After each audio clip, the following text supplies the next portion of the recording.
nó nữa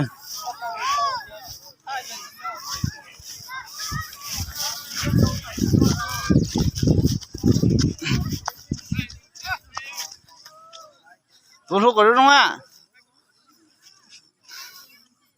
dạ dạ kia dạ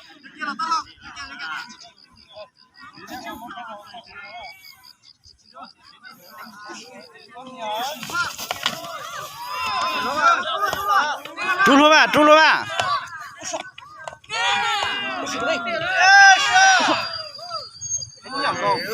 hình dạng của tôi nó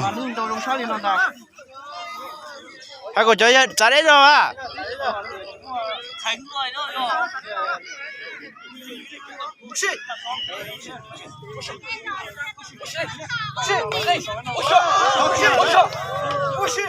ôi ôi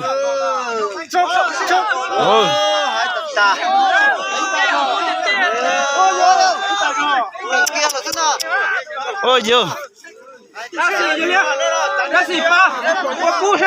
ra đây rồi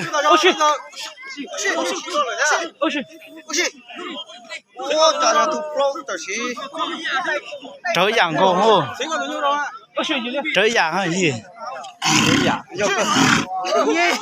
tụi trâu rất tốt cái tôi chúa chỉ tao tí có tôi nhọt tí rồi sân nhọt tí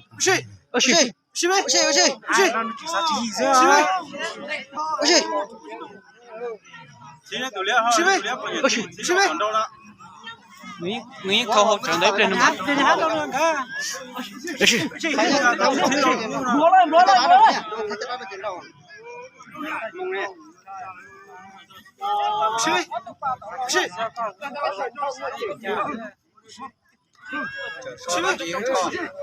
lối vào luôn chừng này nè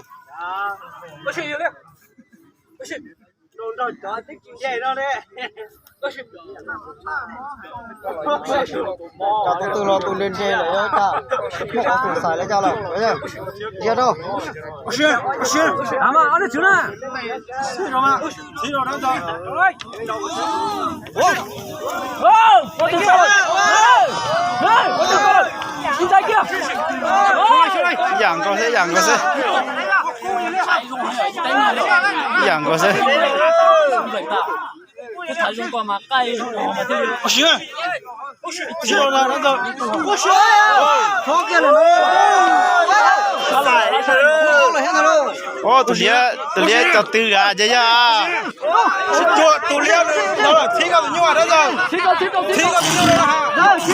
Thi đó như là tụi lia ở kia ha. ô tụi lia tờ đấy à thi đó. tụi nó tụi bia à thi đó. tụi nó tụi bia rồi trả đấy đâu giờ gọi lại trả đấy đâu Đấy nè, trả đến gì mà? cho về trả về to Nè, trả về to rồi. trả về to rồi Ôi xí, thi cái như vậy rồi mà. Thình, ôi xí. Thình.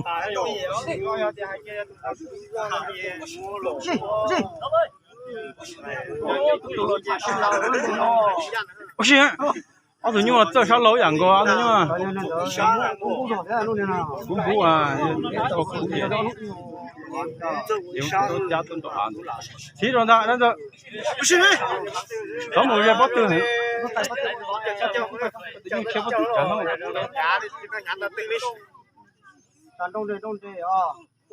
Giờ nó đâu xả. Tháo cái tụi nhau chỉ nhà tháo. Xin nó tụi lia rồi ha. Chỉ tắm rồi đó, ở tụi nhau rồi còn lấy hầu thôi còn lấy hầu nữa đó thì tụi lia rồi hết rồi.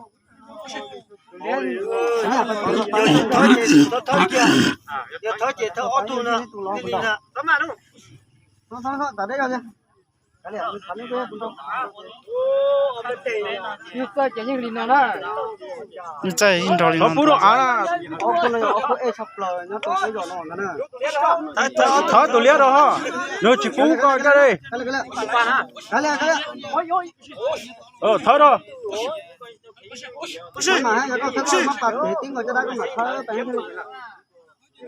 có tụ có chỉ cú thở Thắt cổ mà cái này đấy là thế nào cả cái thắt bé thở rồi bé thở bạc thở à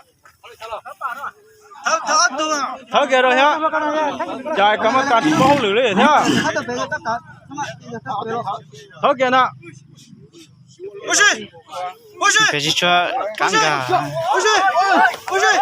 ôi yo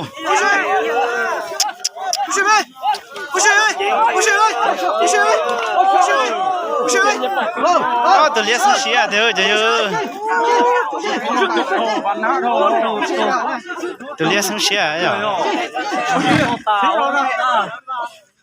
thở kia nó thấy chìm lúa thở kia coi à xin có tụ tài đâu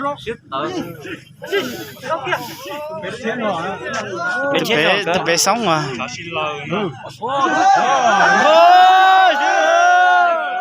đây chỉ thi lên tụ lại tụ học bia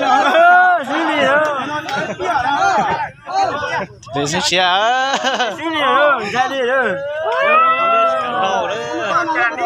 qua cắt kia đó cắt kia đó nhưng mà cái bia nữa chết kia nè tụi nó không thoát đâu này có mấy té vậy tổn thương rồi tôi biết chọn đâu cũng nhiều sao cũng nhiều mà chỉ cái đó cũng nhiều lo sao đó hiện tại nhà nó mà sợ thứ cái này phải cả nhau không có cũng nhiều mà đâu cũng nhiều chuyện đâu nữa cũng nhiều đông búa này thế rồi đông búa là tụi nó cút táo rồi nó nói cho xong ra trả lúa lo thế này chị nhá chú lúa đó số là你只赚到这个，你利润还要大啊！tụi con